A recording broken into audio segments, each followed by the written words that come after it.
Metastasis, your pushback channel, and thank you for joining this audio live stream. Please listen to this presentation as you would a radio broadcast. In this essay, I'd like to talk about the issue of secession, so one part of the United States or any other part of the Western world seceding from the rest of it.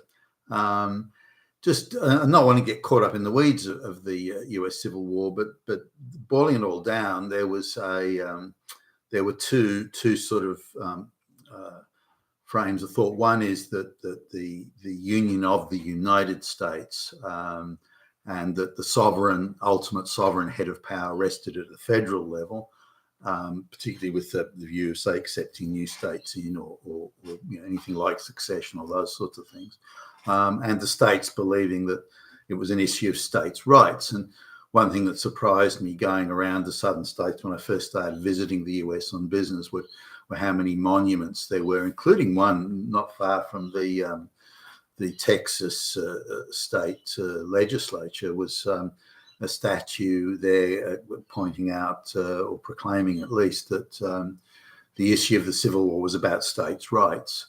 Now, again, you could argue and do the pushing and shoving on that, but the two schools of thought were, one represented by Lincoln, that it was a federal matter and that the ultimate power lay in, the sovereignty of the federal government, not the sovereignty of the individual states to make unilateral decisions. Now, there are others around at times, well, if the states want to succeed, then the whole union has to agree to it, or at least a majority agree to it in such as a national vote or a plebiscite or something like that, and if that was all agreed to by everybody, then sure. But the states would say, well, no, we don't have to do that.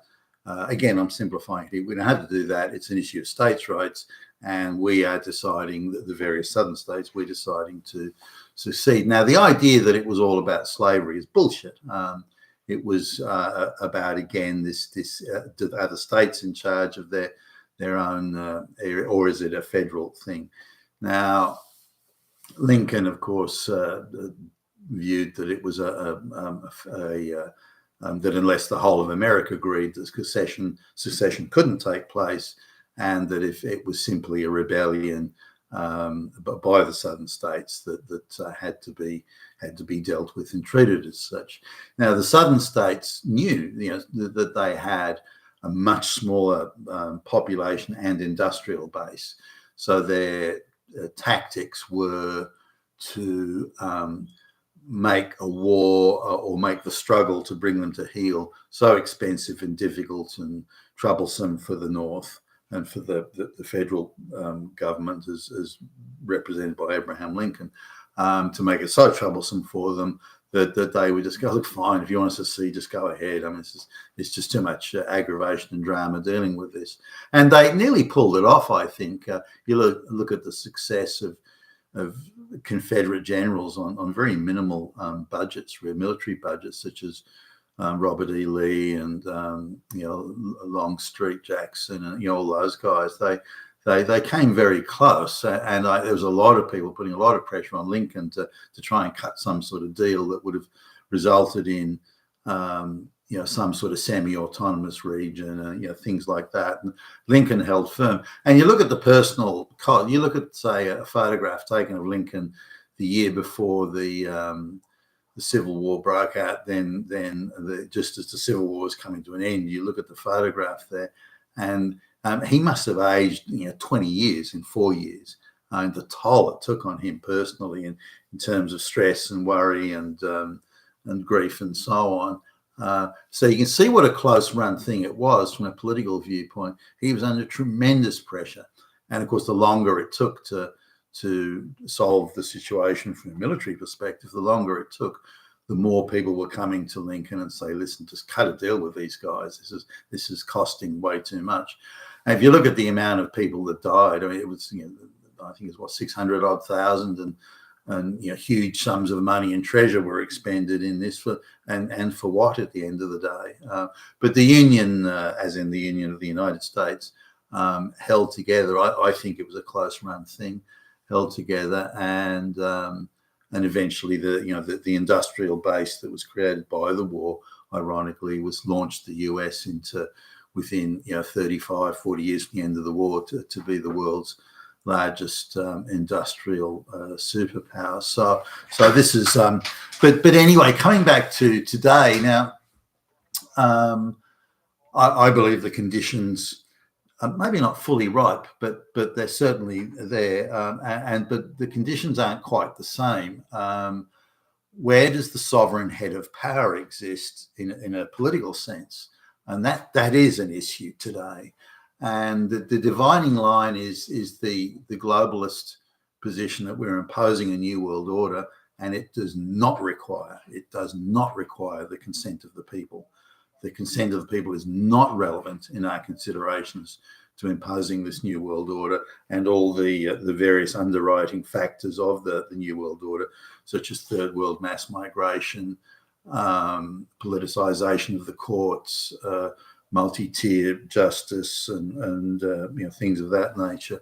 So they're undoing any objectivity. The globalists, and they must do this to impose their program, undoing any objectivity and facts and impartiality, replacing with ideology, which again is essential to their program, as it was to the communist program. Or any imposed government must do this, because as soon as you have to go down the path of consent of the people, you have to deal with facts, you have to deal with objectivity, you have to deal with impartiality, because those are essential components of governing with the consent of the people. But the globalists are largely have done away with that.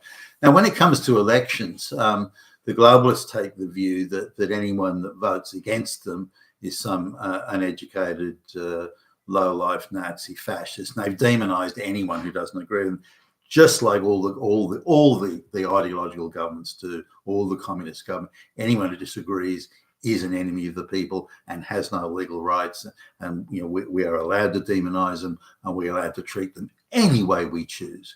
And so that's the globalist perspective there. Then you have the nationalist perspective, which is politicians such as, and very few of them, by the way, politicians such as Donald Trump, where he believes he represents, as an elected American politician, he believes he represents the American people and represents their interests and their aspirations. And he represents all the American people, whether they've got degrees in lesbian dance theory or they're just, a carpenter or a mechanic or something, or whatever. So he represents all the people and believes in the sovereignty of the government with the consent of the people. And this is really the pointy end of the whole thing. The globalists say the consent of the people is irrelevant, we don't care, and whereas politicians like Donald Trump, nationalist politicians, believes that they govern with the consent of the people, and as expressed through free and fair elections of 100% unimpeachable integrity and probity. Now, the globalists see elections as just annoying, meddlesome, irritating things that they have to kind of give lip service to. And if they can't get the outcome they want through selecting all the politicians that are standing for office as being globalists, if there is an outlier politician that comes along, such as a Donald Trump, then they believe they have every right to rig and stack and fix the election. We have every right to do it, because consent of the people is not relevant to us, and that's and we saw that in the 2020 presidential election, the Arizona state election, and in a number of the Senate races for the last Senate elections in the US. The globalist view was, we have the right to rig it and stack it, and because we're stopping enemies of the people. And we are allowed to do it. We have a right to do it. It's morally incumbent on us to do it. And they don't see this. So stacking putting an activist judge to hear a court case, rigging a jury, rigging an election, manufacturing evidence, a media machine that tells the most outrageous lies. So that we have every right to do that, because the consent of the people isn't relevant to us, and having a well-informed populace is irrelevant to us. So here's the sort of the split down the middle here. Now, if Donald Trump wins and wins legitimately without, because they'll be desperately trying to rig it in any way they can. And by the way, just coming back to the 2020 election, not only believe they have every right to do it, again, that it's morally incumbent on them to rig the election or to rig juries or to put on false evidence, and that any apparatus or any edifice of the state, they believe they have the right to take it over and use it for their purposes exclusively, and strip it of all objectivity, all facts, and of course with that the confidence of the people. That gets thrown out the window real quick. But again, they believe they have the right to do this. They don't. Well, what's wrong with us doing it? Why? The consent of the people is not even relevant. Those great unwashed shit on our shoes people. Why should we listen to them? Why should they have any say? And the constant reframing of any voters that don't have a degree in lesbian dance theory or gender studies or the music of the black rappers or something, that anyone doesn't have a degree and that sort of stuff. Well, why should we listen to them? Why? They're uneducated. But whereas the person with the lesbian dance theory degree uneducated, but whereas the person with the lesbian dance theory degree or interpretive dancing, they are educated. And the assumption that education means radicalized, which again is something of the communists and all communists, and again any ideological government, as long as we brainwashed you, you're good. If we haven't brainwashed you, or the brainwashing hasn't quite worked, or so, then you're bad and you shouldn't be included in our society. That type. And this is again what the globalists are doing. So now they believe that if an election is won, legitimately, it's free, it's fair, it's the highest standards of integrity and so on. They just said, well, it's uneducated people that voted, so we don't have to abide by that. We don't have to agree to that election because uneducated mechanics or something were the ones that voted for it. They're not real people, and therefore we can reject that election. As, by the way, they did in 2016 with Trump. Back then, as much as it caught them by surprise, the entire globalist machine kicked into gear to harass and frustrate and otherwise put in place every impediment or barrier that they could. I don't think Trump and the team that were loyal really knew what to do with this. Jeff Sessions, for example, he had no idea what to do with that. He just seemed confused and just punch drunk almost. The original Attorney General that Trump had. Now, and in addition to that, a number of people in the Trump team in 2016 were Washington Deep Swamp and so on insiders, and they told Trump what he wanted to hear, but slow walked and frustrated and impeded and his policies and just engaged in outright deception. That Trump would ask as president, well, has this been done? So, oh yeah, Mr. President, yeah. When in fact they'd done nothing at all, or again had done the opposite of what the elected president of the United States had instructed them to do. I hope Trump doesn't make those mistakes again, because they were absolutely critical mistakes. And Trump probably lost 2 to 2.5 years of his presidency, lost in that morass and miasma of frustration and harassment and being impeded at every turn. I hope he doesn't make that mistake again. And again, I'm available to help here. I certainly wouldn't allow those sort of things to happen. Nonetheless, coming back to this idea of secession. So we've got two types or two attitudes here, the nationalists and the globalists. And not only are they just nationalists and globalists, but each one has a different view to what government is. Now, again, when you're representing the people with the consent of the people, there's a certain sort of government that has independent courts, the rule of law, due legal process, all these sorts of things. Ideology has very little role to play in that. Whereas with the globalists, it's all ideology. Ideology for the purpose of removing objectivity and removing facts, evidence, and those sorts of things, so that the ideology is there to serve a purpose. But they believe in rigging elections. They believe in those sorts of things, so that the ideology is there to serve a purpose. but they believe in rigging elections. They believe that consent of the people, as I mentioned earlier, is irrelevant. They believe independent courts are an impediment to imposing their ideology. They believe facts and evidence are other impediments to imposing their ideology. So this is two very fundamentally different views of what government is, what it's supposed to do, how it's supposed to function, what services, if you like, it's meant to deliver to the people, and the social contract of consent. There's no social contract of consent as far as the globalists are concerned. So these two very different forms of government, I don't think it's going to involve a civil war in the sense that it did in the 1860s in the United States, but a form of secession has taken place where one side says, well, we don't have to abide by the law, or it's not incumbent on us to do it. We don't have to abide by elections. It's not incumbent on us to do that. We're allowed to rig elections. We're allowed to stack the courts. This sort of thing, and it's those two differences. So where does the sovereignty or the head of power actually exist? Does it exist in the elected government by the will of the people? Well, no, the globalists say it doesn't.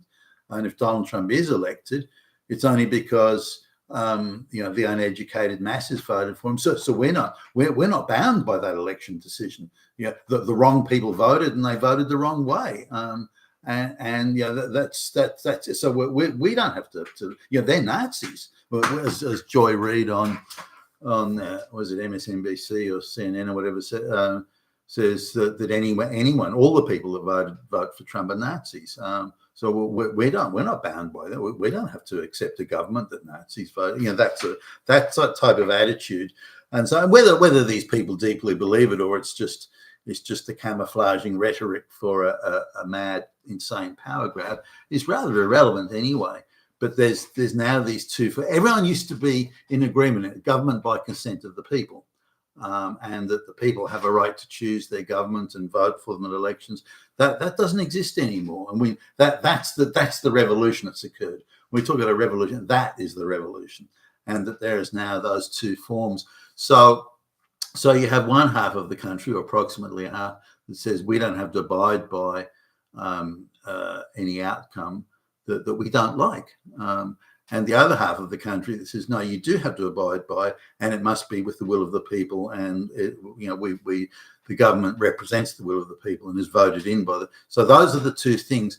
Now, how that's going to sort itself out, I don't know, because one side says we can destroy and undermine and tear to pieces any institution, and the other saying these institutions are important. Now, a decision is going to have to come because these are two very different ideas and determinations of what a government should be and its purpose and its role and how it's to function. Two very different visions there, or versions of it. One is traditional that we've had for 100 years now, and has been gradually building up incrementally from probably another 100 plus years before that.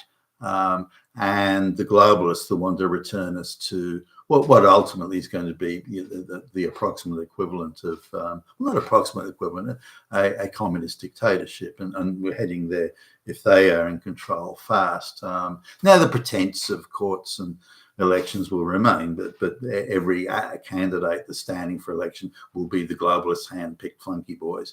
So, but anyway, here's the two sides now. Given the radical, for example, in the US, the Senate that's controlled by the globalists, they've been appointing every radical activist, legal hack, goon, stooge they can lay their hands on and sticking them into positions as judges. So 2/3 of the legal fraternity, judges, lawyers, all sorts of things, are really globalist representatives. So there's a huge problem that all the teachers are globalist representatives, the university lecturers are. So there needs to be huge and radical surgery, I think, done to reverse the radicalization, which 100% suits the globalists, and to start to restore some representative government and accountable government. This is very important. And so I think this ideological struggle will only intensify, And again, should and we can only hope and pray he does. Should Donald Trump win the election, which is only a few weeks away, should Donald Trump win the election, then the program he needs to put in place, I would argue at least, needs to consider all of these factors if representative government and accountable government to the people is to be restored, because the globalists are dismantling it as quickly as they can. You've been with Tacitus today, your Pushback channel. Thank you for listening.